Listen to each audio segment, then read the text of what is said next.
tinha os olhos vermelhos, a cor marrom e 3 furos na cabeça.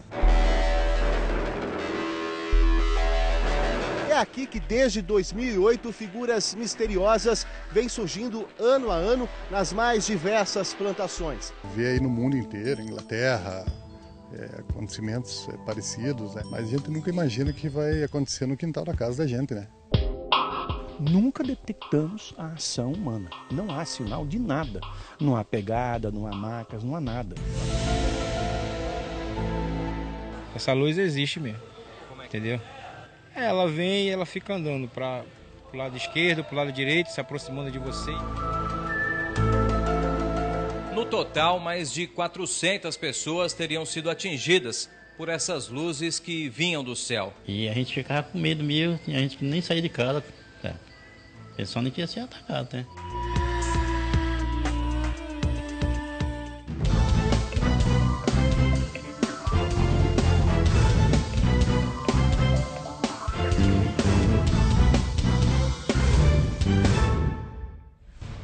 Olá, boa noite. Será que estamos sozinhos no universo? Os ufologistas garantem que não. São eles que pesquisam a existência de extraterrestres. O Documento Verdade de hoje mostra os mistérios sobre registros de OVNIs aqui no Brasil. São histórias intrigantes de aparições, figuras, fenômenos e até abduções. Relatos que encantam alguns e deixam na dúvida outros. Para começar, o repórter Igor Duarte e o cinegrafista Luiz Nogueira foram até a região sul do país, onde figuras enormes aparecem em plantações. Os chamados agroglifos surgem sempre na mesma época do ano. E durante a viagem, nossa equipe teve uma surpresa.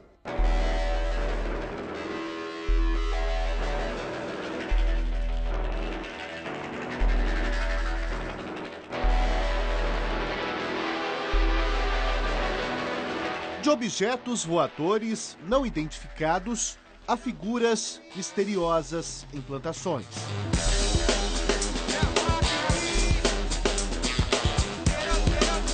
Fatores que levam estudiosos a afirmar sem medo de que não estamos sozinhos no universo.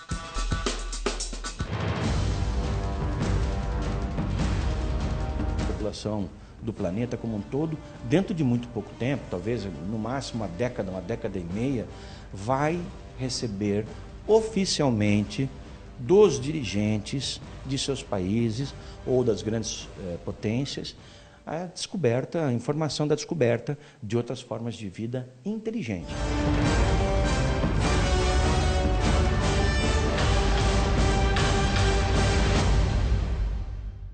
Um assunto que desperta a curiosidade de muita gente. Vídeos publicados na internet ajudam a alimentar o mistério em torno do assunto, como esse em que supostos alienígenas aparecem. Farsa ou realidade? Partimos em busca de respostas com o ufólogo Ademar José Gevaerd, um dos maiores especialistas do assunto no país. Nosso destino, Prudentópolis, uma pequena cidade do interior do Paraná, onde em outubro de 2015, uma figura conhecida como agroglifo surgiu no meio de uma plantação. Durante a viagem até lá, as primeiras revelações. Essas figuras ainda vão surpreender o mundo de alguma forma? Não tenho a menor dúvida. Eu considero, Igor, os agroglifos o maior fato da ufologia brasileira desde o caso Varginha. Os agroglifos, eles estão acontecendo todos os anos, desde 2008, nos locais que nós já sabemos e com um período, data e hora marcada.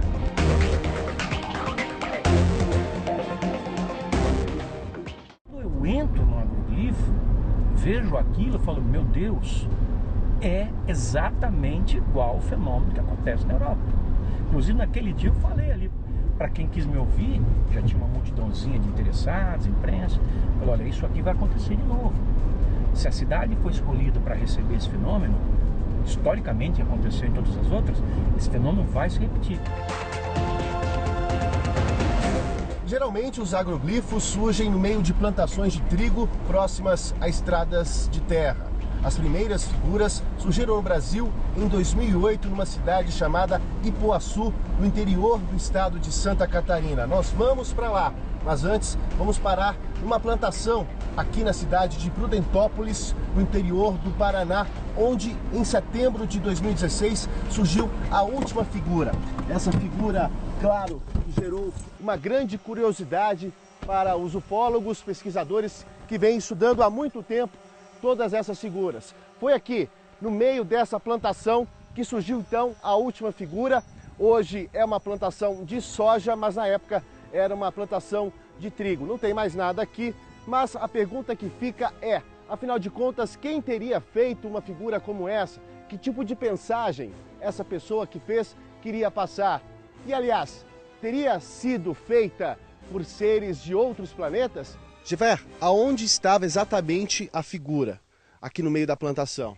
Bem lá naquela posição lá, nós tínhamos a figura visível a partir da estrada, mas é claro que você tem que ir até onde ela está para poder ter uma ideia dela, né? Mas você só vai mesmo entender o formato dela quando você tirar uma imagem de cima, porque muitas vezes a figura é tão grande que você pode caminhar por ela e você não tem noção do seu conjunto, né? Você tem noção dos elementos, e foi o que a gente fez. Pergunto ao ufólogo se as figuras não poderiam ter sido feitas por pessoas e máquinas agrícolas. Não há a menor possibilidade. E nós trouxemos um perito criminal especializado em reconstituição e análise de cenários de crime para determinar se havia algum vestígio de ação humana. Não havia absolutamente nada, como nunca há nesses casos, né?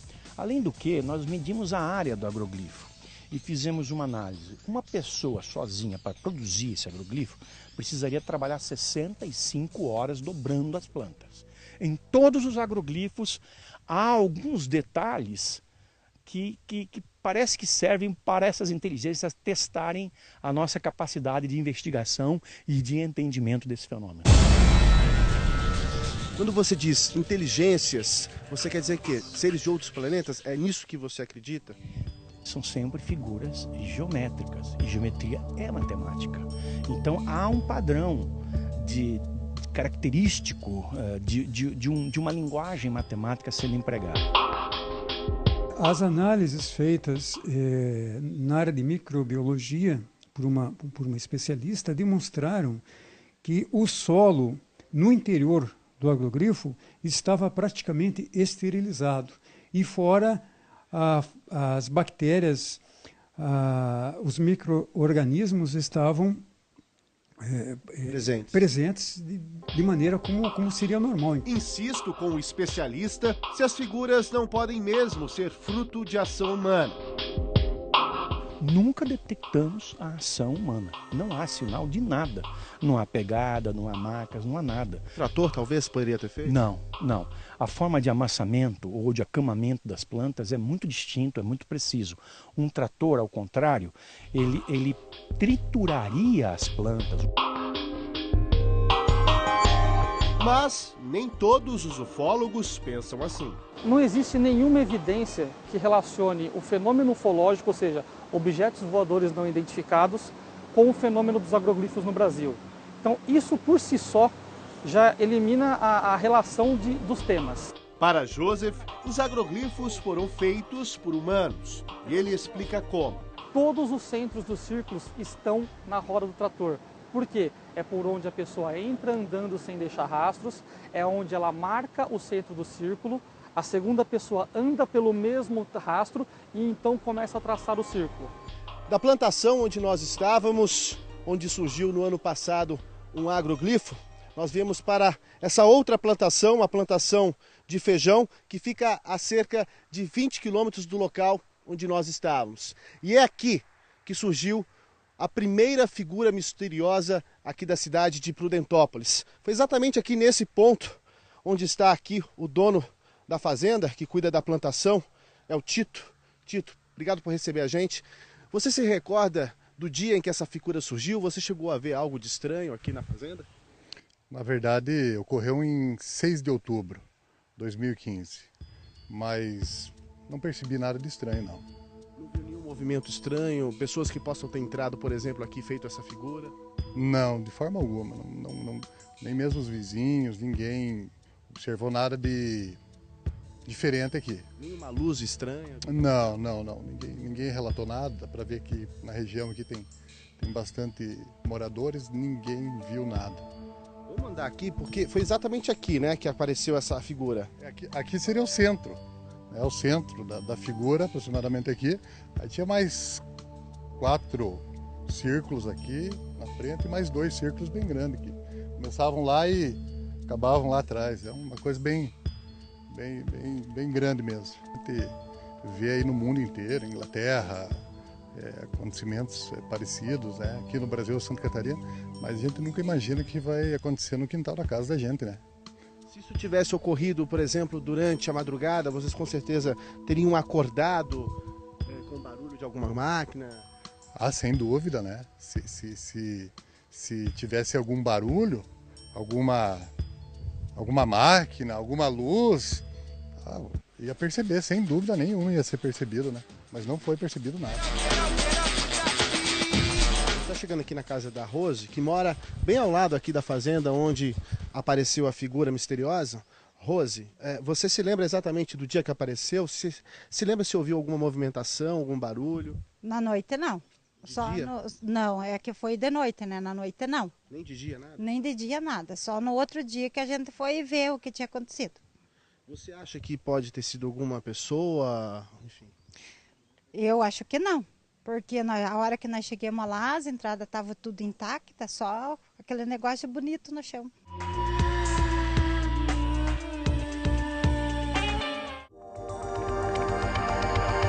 Amanhece em Prudentópolis. Durante uma gravação do céu da cidade, nosso cinegrafista Luiz Nogueira registra uma imagem intrigante. Repare nesse objeto. A imagem está acelerada e mostra algo se mover, como se estivesse caindo. Repare agora em câmera lenta.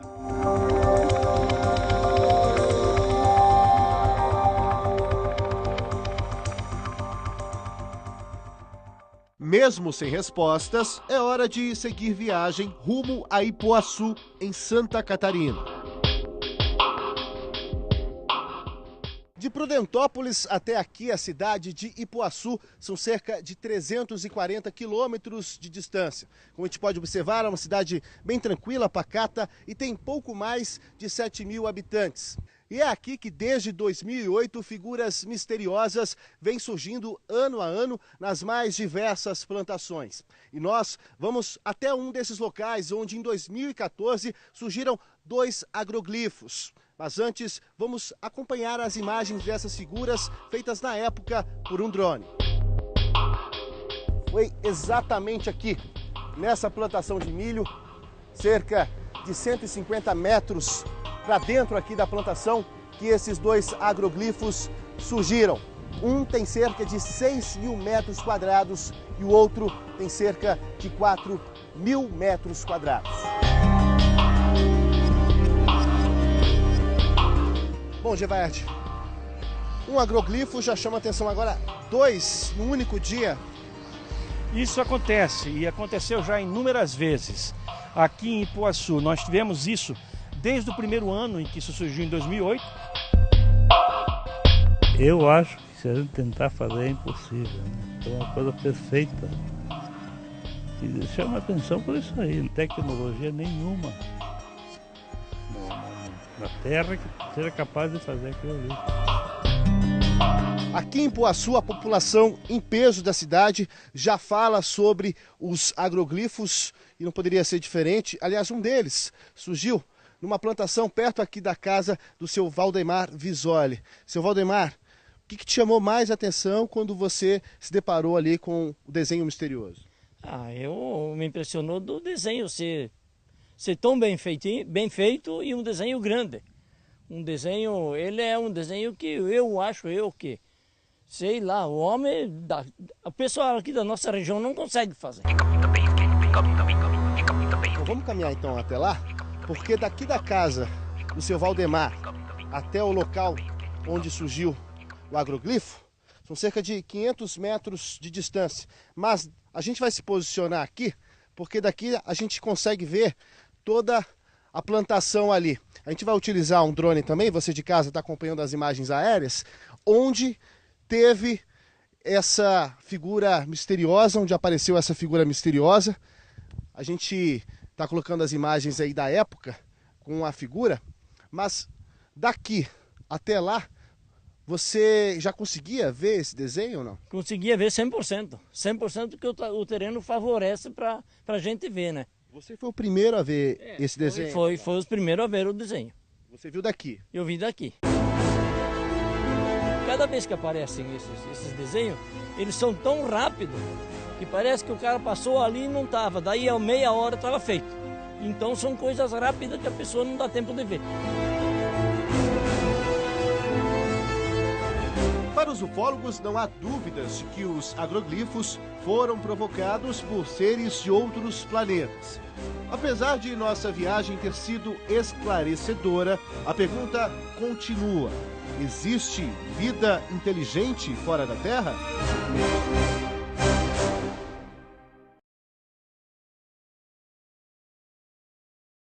O que é necessário ainda é que mais a academia se aproxime desse fenômeno, ou que seja, que as universidades venham, se aproximem desse fenômeno com uma mente aberta, né? Não com credulidade e também não com preconceito, para que a gente tenha laboratórios onde a gente encaminhar esse material, para que a gente tenha cientistas das mais diversas áreas para examinar esse fenômeno.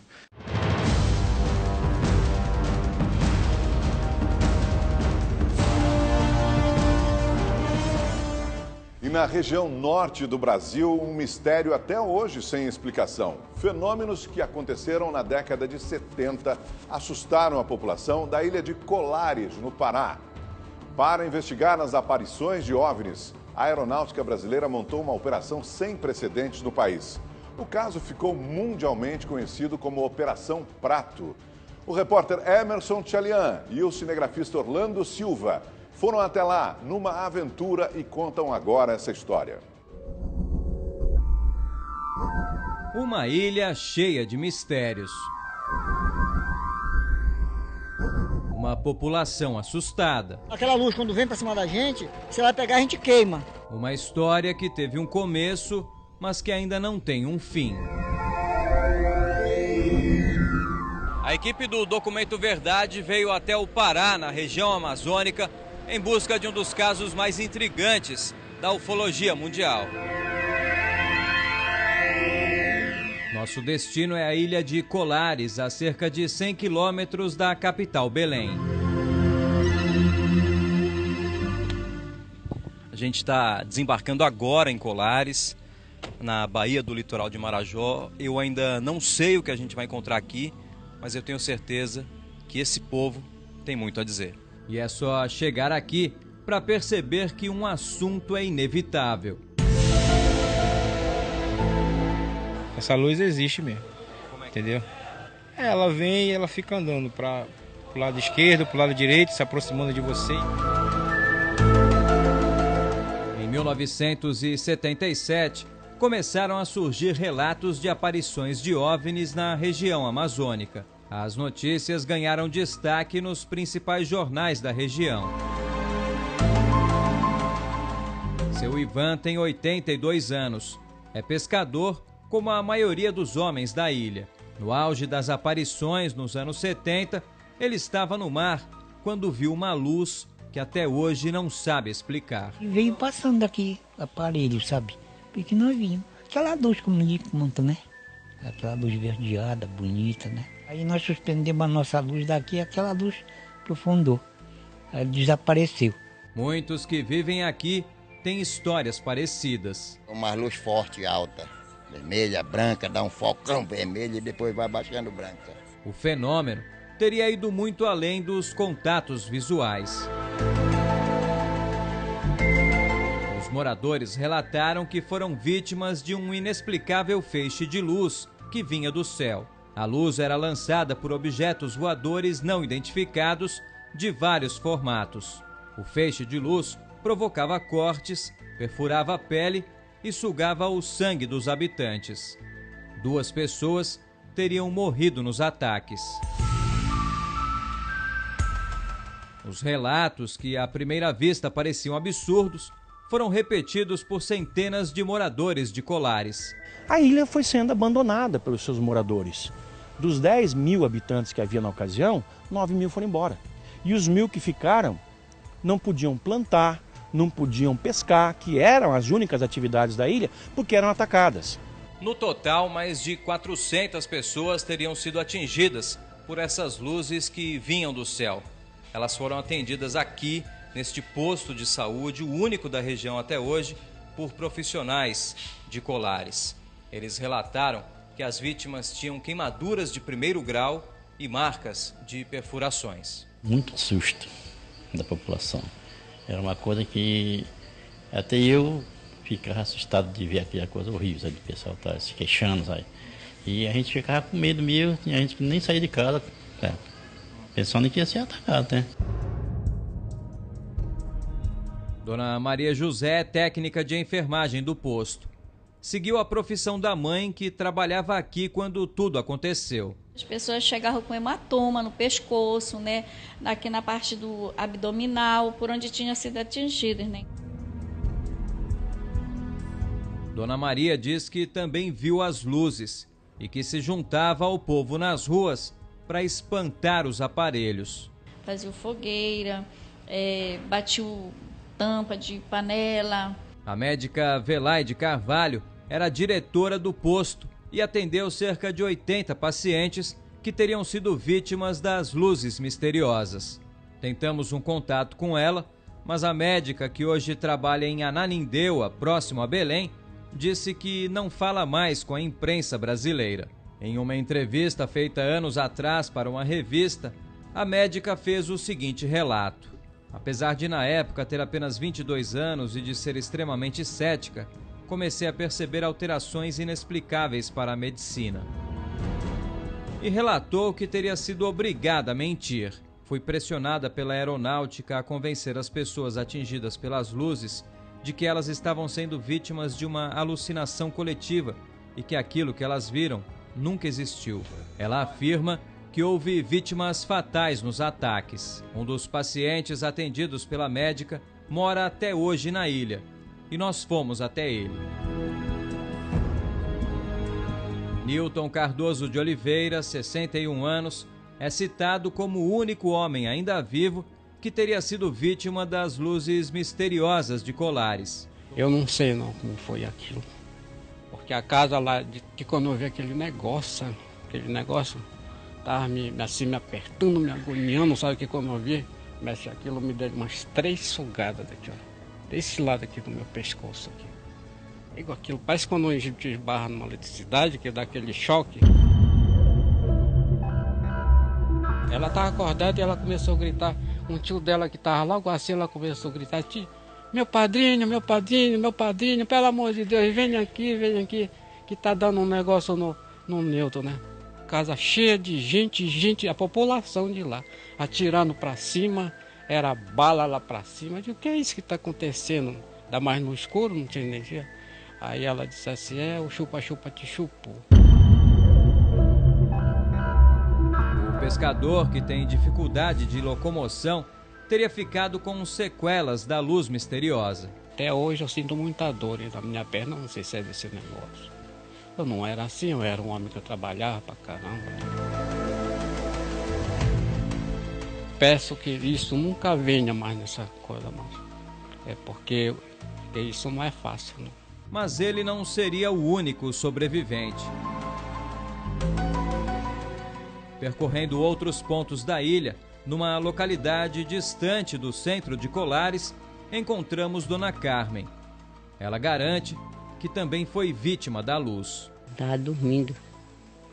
Aí quando eu me espantei com aquela zoada assim, olho fino em cima da casa, né? Aí eu quis abrir meu olho, não podia, nem eu fazia assim para abrir aquele negócio vinha clareando. Aí quando eu veio aquele negócio, sempre por aqui, olha, até aqui as marcas, tinha aqui no meu braço. Senti espetada só quando aquele agarrou no meu braço. Aí eu fiquei amortecida, me amorteceu, né? Aí eu fiquei ali sem poder me mexer. Os moradores de Colares dizem que as luzes continuam por aqui. Decidimos então explorar a ilha. A gente vai fazer agora uma vigília na praia do Machadinho. É uma região de difícil acesso aqui pela floresta, mas é um local que tem muitos relatos de avistamentos e a gente está indo para lá agora. Edmar é artesão. Ele mora em Roraima, mas sempre vem a Colares para fazer vigílias. Várias vezes faço vigília aqui, faço vigília na frente da cidade e as sondas aparecem, com certeza. Até agora a gente não teve nenhum avistamento, mas é uma sensação tão interessante, uma energia tão diferente. Vou pedir até para o Orlando Silva desligar a luz aí da nossa câmera, para vocês verem. É isso aqui, ó.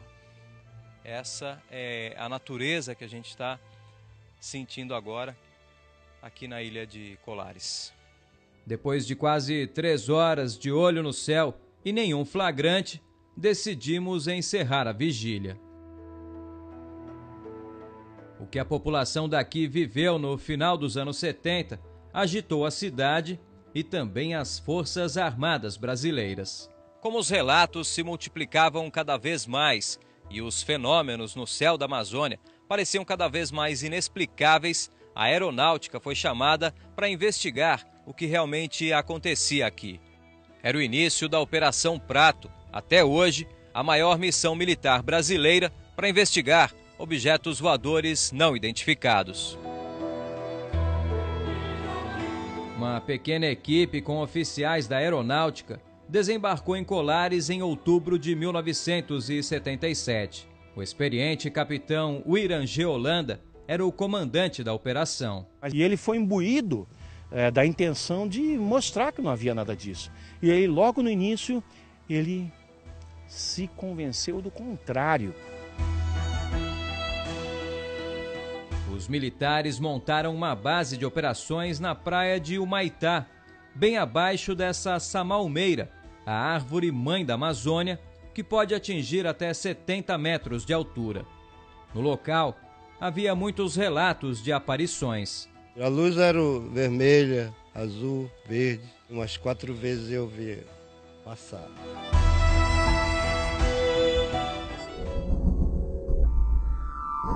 Este homem é um dos personagens mais importantes da Operação Prato.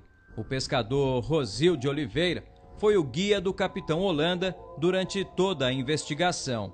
Ele pilotava o barco do comandante da missão oficial. Ainda com medo das consequências do que teria visto aqui, seu Rosil nunca gravou com nenhuma emissora de TV e não quis dar nenhum depoimento. E aí pedir desculpa, ainda que eu não posso falar, tá? No dia seguinte, encontramos novamente o homem que acompanhou de perto a Operação Prato. Sem saber que estava sendo gravado, ele contou que viu vários OVNIs. É muito grande, uma luz parece um balão desse, aí não tem zoada, não tem nada. Fica parado no ar assim uns 10 minutos, 15 minutos, aí some. E é sempre igual as que o senhor viu ou muda? Não, assim, muda. Vários formatos? As luzes mudam. Tem uma luz verde, vermelha, amarelada. Eu trabalhei quase uns 6 meses com ele. A nave existiu, de certeza. Não tem dúvida? Não tem dúvida. Não podia ser avião? Não fazia zoada, não fazia nada. Com um barco semelhante ao que teria sido usado pelo capitão da FAB, nossa equipe refez os roteiros da operação pelas águas da Amazônia. Aqui, exatamente nesse ponto, onde tem aqui as ruínas de uma construção, aqui era uma das bases da Operação Prato. A antiga casa, né? Aqui era o tanque onde eles armazenavam água para o consumo diário, a água doce. Aí aqui, se olhando bem, tem as estruturas ainda estão de pé. A operação durou 3 meses e teria acabado precocemente no auge das investigações. O então capitão Holanda, que depois foi promovido a coronel, comandante da Operação Prato, ficou em silêncio durante 20 anos. Em 1997, já na reserva da Aeronáutica, o personagem principal da Operação Prato decidiu revelar tudo o que viu aqui. O coronel chamou os ufólogos Ademar Gevaer e Marco Antônio Petit para uma entrevista na casa dele em Cabo Frio, no Rio de Janeiro. Desde o início da Operação Prato, o coronel e a equipe dele avistaram objetos luminosos no céu da Amazônia. Apareceu uma luz, tá? Veio de norte, no sentido norte-sul, na nossa direção, a média altura, tá?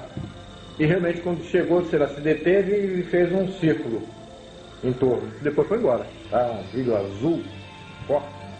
Era isso.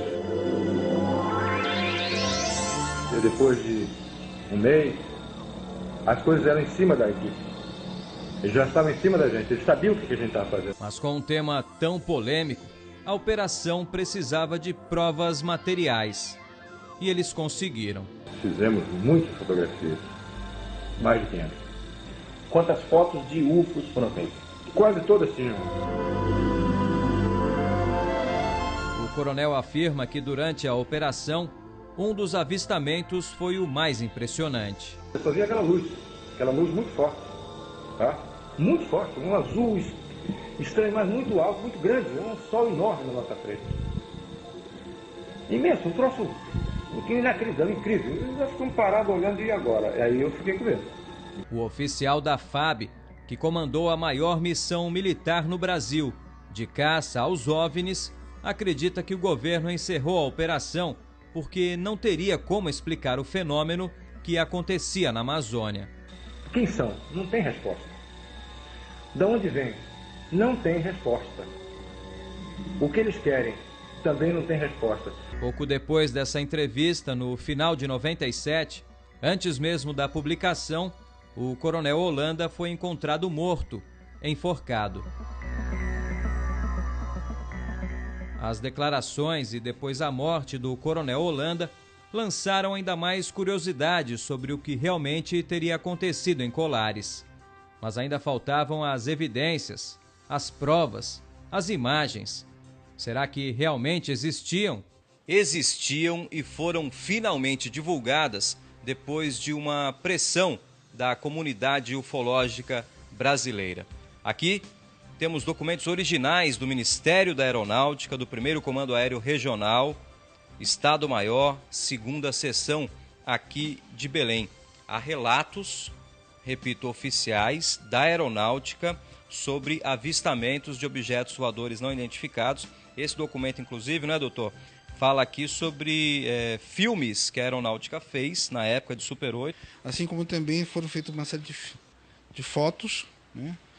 Fotogramas também de outros filmes, e aqui também relatos de trajetórias de objetos voadores sobre essa região. O material, que hoje está no Arquivo Nacional, tem cerca de 500 páginas e dezenas de fotos que foram registradas no Pará. Neste relatório do dia 17 de dezembro de 77, pouco depois da meia-noite, a equipe da FAB avistou um corpo luminoso a 400 metros de altura. A Aeronáutica também liberou fotos da Operação Prato, registradas pelos militares na ilha de Colares. As imagens revelam objetos luminosos de várias formas. Mas, segundo os ufólogos, essa é apenas uma pequena amostra de tudo o que foi registrado na Amazônia. Seriam mais de 2.000 páginas, 500 fotografias e 16 horas de filmes. Eu acredito que quanto à Operação Prato, ainda resta muita informação, a informação mais importante, a informação mais contundente, não foi revelada à sociedade. Sobre os vídeos feitos na Amazônia, a Aeronáutica nunca divulgou nada para o público. Quem viu, quem viveu e quem ainda convive com os mistérios de Colares, garante que é tudo verdade. Não tinha porquê nós estávamos mentindo, né? Não tem, porque isso aconteceu. Eu estou dizendo o que eu vi. Aconteceu. Eu não minto, estou com 86 anos, né? Não tenho precisão de mentir.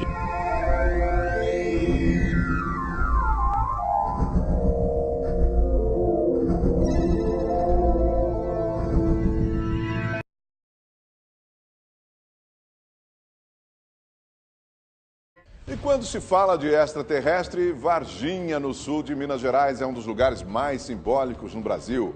Há relatos de que naves e aliens teriam aparecido pela cidade. 21 anos depois do caso mais conhecido, nossa equipe conversou com uma das 3 mulheres que dizem ter visto o ET de Varginha.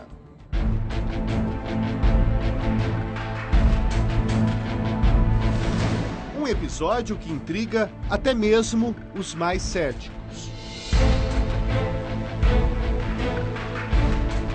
Elas viram esse objeto com uma espécie de fumaça saindo. Então, provavelmente, esse objeto estava com algum tipo de danificação. A queda de um disco voador e a misteriosa aparição de criaturas de outro planeta. Ele tinha os olhos vermelhos, a cor marrom e 3 furos na cabeça. Lá se vão 21 anos desde que um objeto voador não identificado teria cruzado o céu aqui da cidade de Varginha, interior de Minas Gerais, e supostamente caído numa fazenda. Apesar de muito tempo ter se passado, o assunto gera polêmica até hoje. Para os ufólogos, o caso é real e considerado um dos maiores acontecimentos da ufologia mundial. Com o passar dos anos, muitas informações foram surgindo, mas a pergunta ainda é a mesma. Afinal, o caso ET de Varginha é real? O senhor acredita no ET de Varginha, não acredita? Acredito, com certeza. Oh. Você acredita no ET de Varginha ou não? Eu acredito. Acredita? Acredito. Para contar essa história, pegamos uma estrada de terra em direção à fazenda onde a suposta nave teria caído. A informação que nós temos é que esse objeto voador não identificado teria caído próximo àquela árvore que está ali, sem muitos galhos. Está aqui o nosso ufólogo. Por favor, Marco, foi exatamente aqui que caiu essa nave? Sim, exatamente. Segundo os relatos, no dia 13 de janeiro, na parte da manhã, houve a queda desse objeto em formato de um submarino, né? Na qual uma testemunha, na época, veio, achou que se tratava de uma aeronave pequena. Ele veio averiguar para ver se podia até ajudar.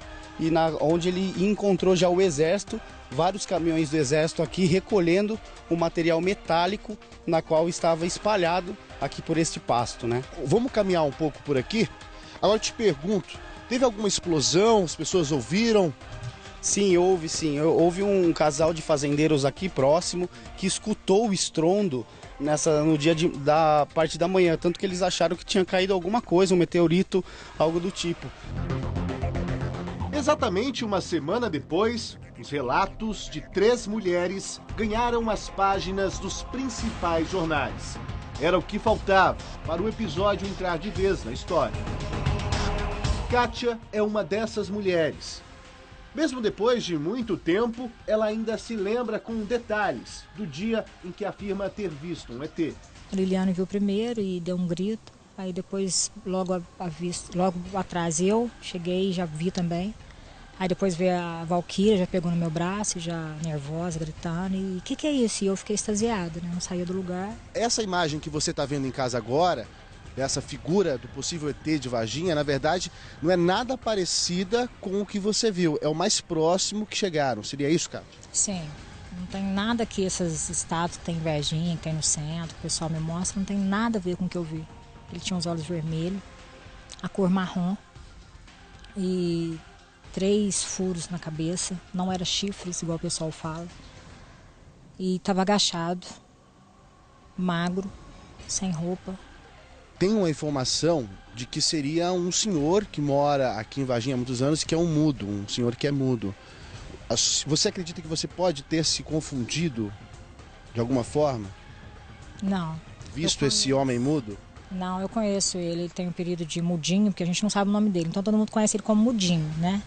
E eu conheço ele já conhecia antes, sabia que ele morava ali por ali. Se fosse ele que eu tivesse visto, acho que eu não tinha medo.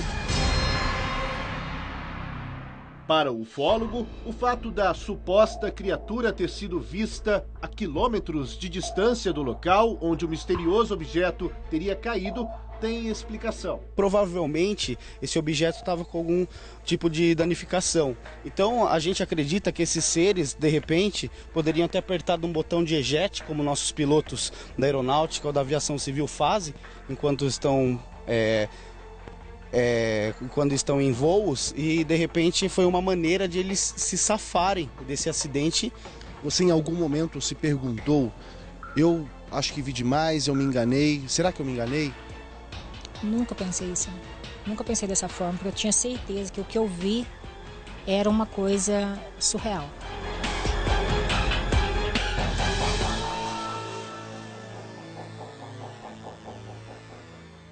Muitos anos antes do episódio Varginha ganhar repercussão mundial, um outro fato aconteceu aqui na cidade, isso em 1970, e chamou a atenção de toda a população, que foi uma suposta nave que passou pela cidade, provocando sérios problemas para a rede elétrica. O seu Bichara é uma das testemunhas desse caso. O que aconteceu com a rede elétrica? Tiveram vários problemas, alguns equipamentos eletrônicos, foi isso? Logo que esse aparelho apareceu, esse objeto apareceu no começo da rua Rio de Janeiro, seguindo acima dela, houve a queima de transformadores, jogaram, naquele tempo eu lembro, jogou óleo para fora do transformador, queimou geladeiras, rádios e deu defeito em carro. Bom, a gente está chegando aqui na rua Santa Cruz, no centro aqui de Varginha, e foi exatamente aqui, onde hoje funciona esse salão de beleza aqui, que o senhor tinha barbearia e que viu essa suposta aeronave. É isso mesmo, senhor? Confere. Pairou justamente em cima da casa onde eu morava. De lá saiu o clarão, veio e parou aqui, né, justamente nesse ponto aqui, e com a luminosidade muito forte, um azul bem clarinho. Durante a entrevista, o seu Bichara afirma ter sido abduzido em 1962. Apareceu acima de mim um grande holofote e me paralisou. Aquele objeto permaneceu parado a uns 5 metros acima de mim e eu me encontrei dentro daquele faixa de luz que no paralelepípedo dava uns 12 metros de circunferência. E eu não consegui me movimentar, estava com um fuzil em bandoleira arma. E logo eu observei e desceu 2 escadinhas pela abertura debaixo desse objeto. Na escada da direita desceu um tripulante com uniforme marrom, com uma espécie de macacão de neném novo, com um conjunto, inclusive a carapuça, e um outro da esquerda com um uniforme diferente. Esse da direita que tinha um corpo mais contornado, ele me pegou pelo braço assim, com fuzil e tudo. Eu coloquei o coturno no segundo degrau que estava no paralelepípedo, aquela escada começou a girar para cima, enquanto o outro tripulante da esquerda fazia uma espécie de vigília, olhando, dando cobertura, até que esse outro me içasse até no primeiro compartimento desse objeto. Logo eu já me vi deitado numa espécie de prateleira que saía daquele compartimento. Você já estava dentro da nave, então? Estava dentro da nave. O senhor estava consciente nesse momento? Eu não digo que estava consciente, porque quando eu já fiquei paralisado, só funcionava a audição e a visão. Bom, naquela época chegaram a chamá-lo de maluco ou algo parecido?